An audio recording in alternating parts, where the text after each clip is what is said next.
Boa noite. Vamos adorar ao Senhor Jesus, aquele que era, que é e que há de vir. O Cordeiro de Deus que foi morto, que abriu o livro selado com 7 selos e que o nosso nome só pode ser escrito no livro da vida pelo sangue de Jesus. Ele morreu, mas ele ressuscitou e há de voltar. Vamos adorá-lo. Jesus de Nazaré, o Filho de Deus que se fez homem e habitou entre nós para realizar o plano de salvação.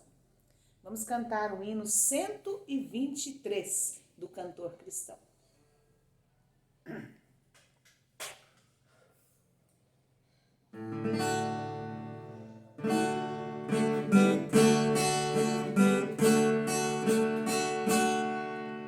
Seja bendito o Cordeiro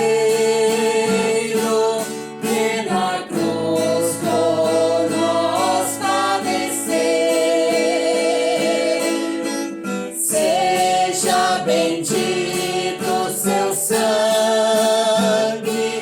que por nós pecadores verteu.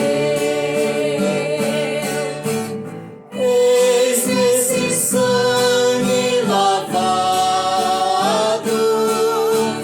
com roupas que dão lavação, os pecadores remidos que perante seu Deus hoje estão.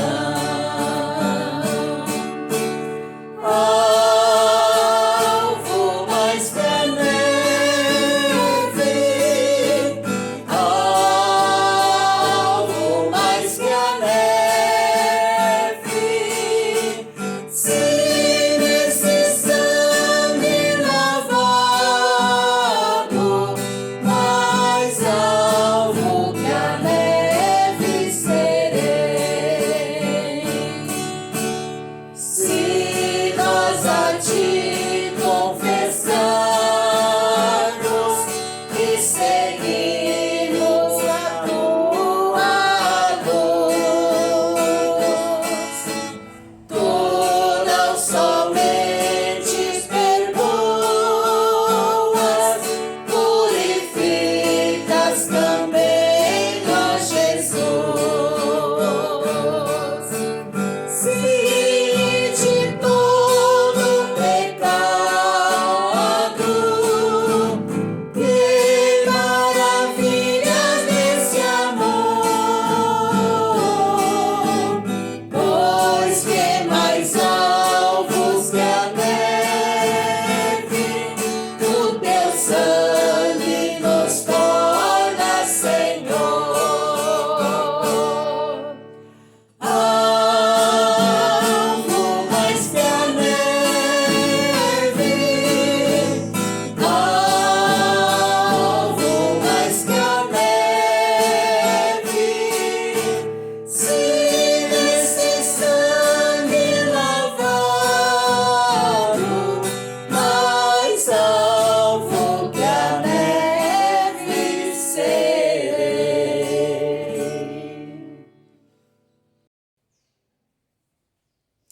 A semana passada, nós pulamos o final do Salmo de Mateus 27 para ir a Mateus 28 por causa da Páscoa. Justo que domingo passado foi o domingo da ressurreição. Então já fomos para Mateus 28. Hoje vamos voltar a Mateus 27 para encerrar o livro de Mateus. Temos estudado por algum tempo o livro de Mateus, então vamos terminar Mateus 27, justo que já passamos Mateus 28. Pega a sua Bíblia, Mateus 27, 27. Vamos orar. Pai, em nome de Jesus, te agradecemos por tua palavra, que é a verdade, que o Senhor tem preservado durante milênios. Agradecemos pelo privilégio de ter revelação da tua verdade. E pedimos, Pai, que o Senhor desperte a nossa fé, que o Senhor nos guie na tua palavra, que o Senhor nos dê luz, que a tua palavra seja em nossos corações como uma espada de 2 gumes, que divide juntas e medulas, alma e espírito. Teu evangelho é poder de Deus para nos salvar. Então, ó Pai, que esse poder nos envolva. Em nome de Jesus. Mateus 27.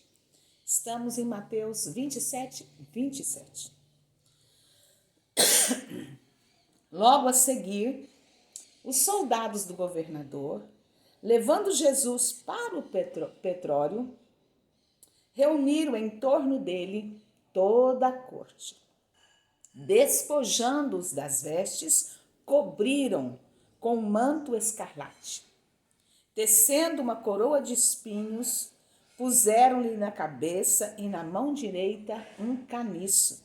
E ajoelhando-se diante dele, o escarneciam, dizendo: Salve, Rei dos Judeus! E cuspindo nele, tomaram o caniço e davam-lhe com ele na cabeça. Depois de o terem escarnecido, despiram-lhe o manto e o vestiram com as suas próprias vestes. Em seguida, o levaram para ser crucificado. Nós vimos aqui eles colocando o manto de rei em Jesus, mas em termos de zombaria. Só que eles não sabiam que na frente deles, eles não enxergavam que na frente deles estava o Rei dos Reis, o Senhor dos Senhores. Viu só o que Jesus teve que aguentar aqui, querido? Aqui diz que, no versículo 28, despojando das vestes, cobriram-no com um manto escarlate.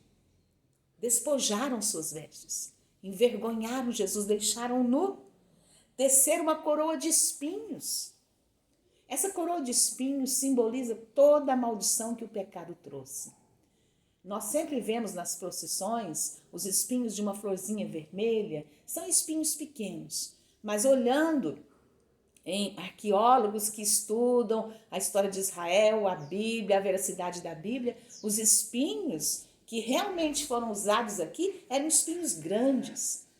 Entraram literalmente na cabeça de Jesus, o sangue escorria pela sua cabeça.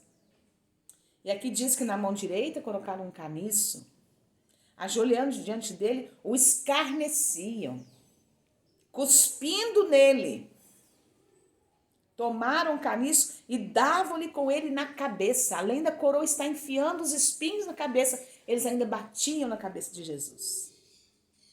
Meu querido, muitas vezes nós falamos que não aguentamos mais um casamento que está com problemas. Nós não aguentamos mais a vida difícil. Mas olha só o que Jesus passou por você, por mim. Ele teve forças porque ele teve a vida toda uma dependência do Pai muito grande. Antes de ir para a cruz, ele orou ao Pai. Ele estava em tal estado de agonia que ele até suou gotas de sangue. Isso era possível, a ciência comprova, estudos comprovam que a constituição humana antigamente, quando estava em período de grande agonia, ela chegava a suar sangue. Algumas pessoas na história já suaram sangue, não foi só Jesus. Então, esse estado de agonia, e ele orou ao Pai antes do sacrifício, sabendo que o sacrifício seria humilhante, doloroso. Ele pediu: Pai, se possível, passa de mim esse cálice, mas não se faça a minha vontade, mas a tua. Que caráter lindo, querido. Que caráter maravilhoso de mansidão, de submissão ao plano de salvação. Versículo 32. Ao saírem, encontraram um sirineu chamado Simão, a quem obrigaram a carregar-lhe a cruz.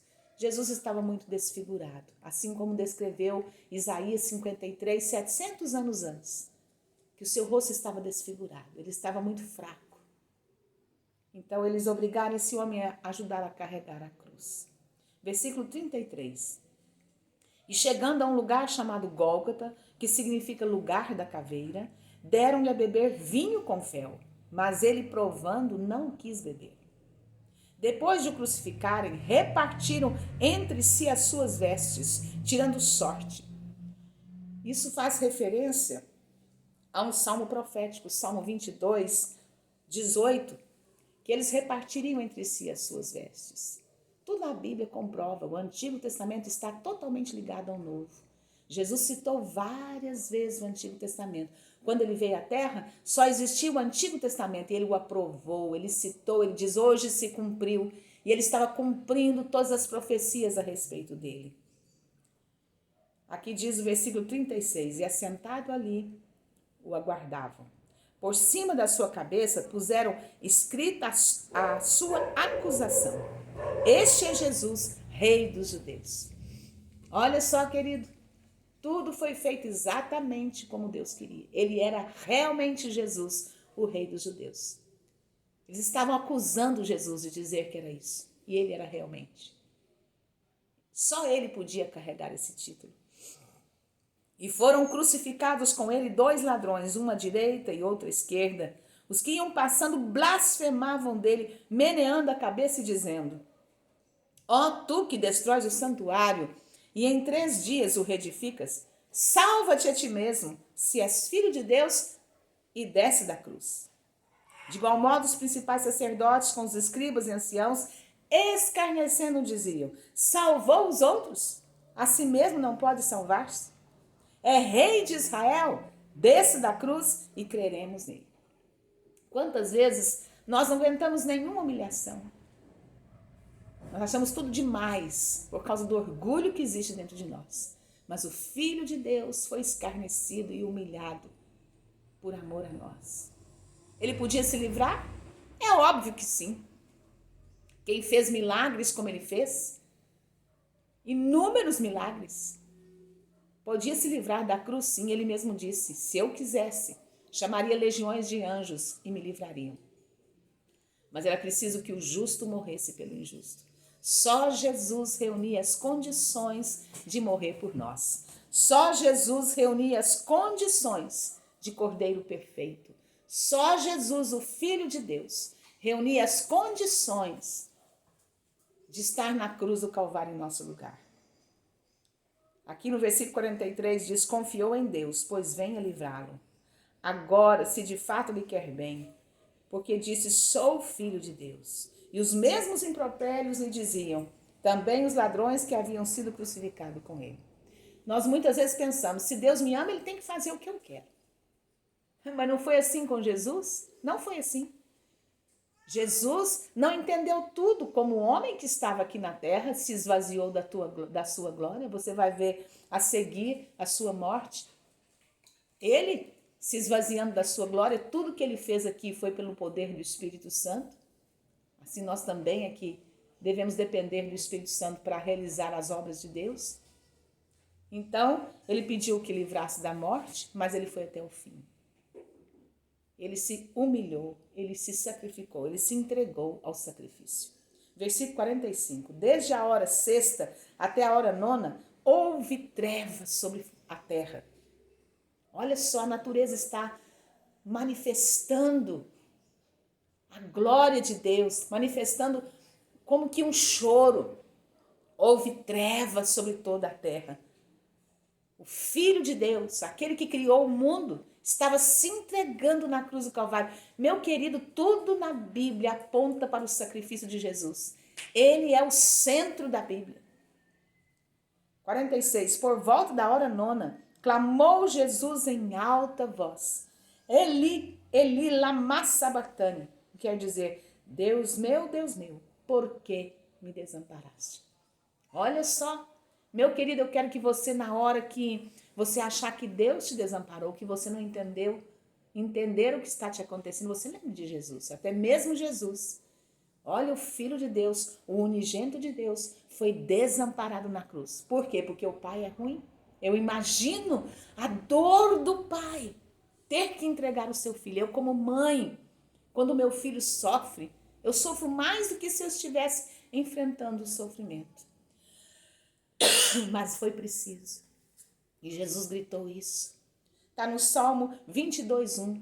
Já estava profetizado o que aconteceria com Jesus. O Filho de Deus foi desamparado, sabe por quê? Para te amparar. Porque não há salvação fora de Jesus. Foi preciso que o Cordeiro perfeito morresse. Foi preciso que o justo morresse por nós.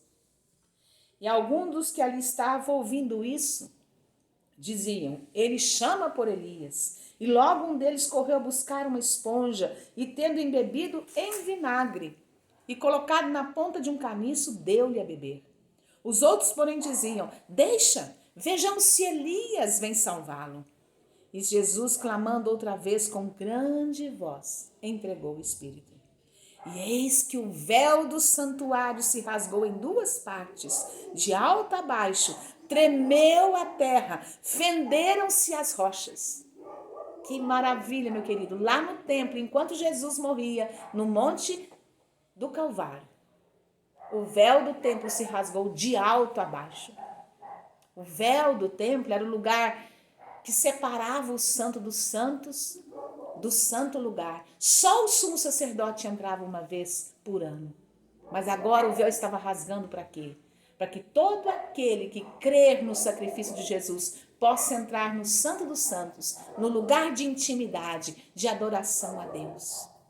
O sacrifício de Jesus nos possibilitou a isso. Versículo 52. Abriram-se os sepulcros e muitos corpos de santos que dormiam ressuscitaram. Meu querido, houve uma ressurreição de pessoas que morreram, santos que morreram. E santos na Bíblia é uma palavra referente a todo aquele que segue Jesus, a todo aquele que tem fé, que é um seguidor de Deus, que é um seguidor de Jesus. Não é alguém que eu vou pedir alguma coisa, que eu vou acender uma vela, que eu vou orar a Ele. Porque a Bíblia diz que nós devemos orar a um só Deus e que há um só mediador entre Deus e os homens, que é Jesus. A palavra santos na Bíblia, ela é falada para todos aqueles que se convertem, todos aqueles que são seguidores de Jesus. Paulo, toda vez que se refere a uma igreja, você pode ver no Novo Testamento, ele diz aos santos em Colossos, aos santos em Efésios. É uma palavra para todo o que tem fé. Então, esses que já tinham morrido na fé, ressuscitaram. Quantos ressuscitaram? Houve um alvoroço. O véu se rasgando, a terra tremendo, pessoas ressuscitando. Versículo 54. O centurião e os que com ele guardavam Jesus, vendo o terremoto e tudo que se passava, ficaram possuídos de grande tremor e disseram, verdadeiramente, este era filho de Deus. Meu querido, aquele que rejeita o Filho de Deus, o que resta para essa pessoa? Que troca Deus pela ganância do dinheiro, que troca Jesus pelas farras da vida, que troca Jesus por qualquer coisa nesse mundo. Ele é o Filho de Deus que se fez homem, ele entregou a sua vida por nós, ele é digno que nós o sigamos, que nós sigamos os seus passos. Ele é digno que nós andemos nos seus ensinos. Versículo 55. Estavam ali muitas mulheres observando de longe. Eram as que vinham seguindo a Jesus desde a Galileia para o servirem. Entre elas estavam Maria Madalena, Maria, mãe de Tiago e de José, e a mulher de Zebedeu. As mulheres serviam a Jesus. Há um prazer em servir a Jesus. Então essas mulheres andavam sempre, havia mulheres ricas que contribuíam com dinheiro. Nós sabemos, ó querido, que as mulheres foram as primeiras a pecar. Mas nós também sabemos que foram as últimas a abandonar Jesus. 57. Caindo à tarde, veio um homem rico de Arimateia, chamado José, que era também discípulo de Jesus. Esse foi ter com Pilatos e lhe pediu o corpo de Jesus. Então Pilatos mandou que lhe o entregasse. E José, tomando o corpo, envolveu-o num pano limpo de linho e o depositou no seu túmulo novo que fizera abrir na rocha. E rolando uma grande pedra para a entrada do sepulcro, se retirou. Achavam ali sentados em frente da sepultura Maria Madalena e a outra Maria. Deus se preocupou que o túmulo de Jesus fosse um túmulo em que ninguém foi enterrado. Deus moveu o coração de José de Arimateia. Ele fazia parte da liderança dos judeus, mas ele se converteu a Jesus. E ele fez questão de depositar o corpo de Jesus. 62. No dia seguinte, que é o dia depois da preparação, reuniram-se os principais sacerdotes e os fariseus e, dirigindo-se a Pilatos, disseram-lhe: Senhor, lembramo-nos de que aquele embusteiro, enquanto vivia, disse: depois de 3 dias ressuscitarei. Ordena, pois, que o sepulcro seja guardado com segurança até o terceiro dia, para não suceder que, vindo os discípulos, o roubem e depois digam ao povo: ressuscitou dos mortos. E será o último embuste pior do que o primeiro. Diz-lhe Pilatos: aí tendes uma escota. Ide guardai o sepulcro como bem vos parecer. Indo eles, montaram guarda ao sepulcro, selando a pedra e deixando ali a escota. Será que os judeus tinham medo que ele ressuscitasse mesmo? Eu creio que sim. Eles sabiam do poder que Jesus tinha, eles o entregaram por inveja. Às vezes, querido, nós temos certeza onde está a verdade. Muitas pessoas pedem que a gente ore por elas. Sabem que a verdade está com a palavra de Deus, mas elas não querem tomar uma posição ao lado desse Deus. Que triste. No final, como diz a palavra, aquele que se envergonhar de mim, eu me envergonharei diante do Pai. Querido, você precisa tomar uma posição ao lado daquele que te amou de tal maneira que passou por tudo isso. Vamos orar. Obrigado, Pai querido, pelo sacrifício do teu Filho amado. Obrigado por esse amor incomparável. Nós pedimos ao Pai que o Senhor dê forças, ousadia, graça, para que cada um que está ouvindo sobre o sacrifício possa tomar uma posição de fidelidade, de honra a Jesus. E que toda vergonha do Evangelho, toda timidez, toda covardia caia por terra. Eu sei que o Senhor não pode e não quer e não vai nos dividir com ninguém. Tu és o nosso noivo amado que deu a vida por nós. Então, nós precisamos ser fiéis a Ti. Que o Senhor nos ajude em nome de Jesus. Amém. Lembre-se essa semana de orar pela família da Letícia e do Lindomar. Em nome de Jesus.